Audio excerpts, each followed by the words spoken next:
Cricket booking विरोधात नागपूर पोलिसांच्या crime ब्रांचने रात्रभर धडक कारवाई केलेली आहे आणि तब्बल 7 क्रिकेट बुकिंगना अटक केलेली आहे। काल रात्री IPLच्या CSK विरुद्ध मुंबईचा सामना होता। या सामन्यावर लाखो रुपयांचा सट्टा लावणाऱ्या 7 बुकिंगना अटक करण्यात आलेली आहे। पोलिसांना गुप्त माहिती मिळाली होती, त्या आधारावर नागपुरातील सदर पोलीस स्टेशनच्या हद्दीमध्ये सदर छावणी परिसरामध्ये हा सट्टा जो आहे तो या ठिकाणी सुरू होता आणि यामध्ये 7 जण जे आहे ते वेगवेगळ्या त्यांच्या ग्राहकांसोबत सट्टा खेळत होते आणि लाखोंची खावटी जी आहे ती या ठिकाणी होते आणि त्यामुळे ही कारवाई जी आहे ती करण्यात आलेली आहे। या कारवाईमध्ये क्रिकेट बुकिंगकडून एक लॅपटॉप, 6 फोन आणि एक वायफाय जे आहे ते जप्त करण्यात आलेलं आहे।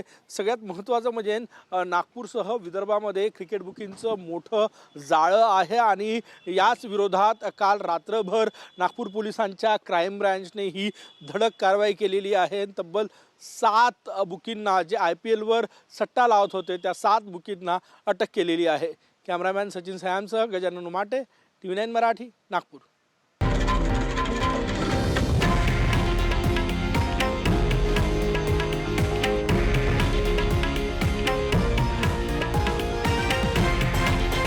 हे आहे देशातील नंबर 1 न्यूज नेटवर्क आणि आपण पाहत आहात TV9 मराठी, एकमेव।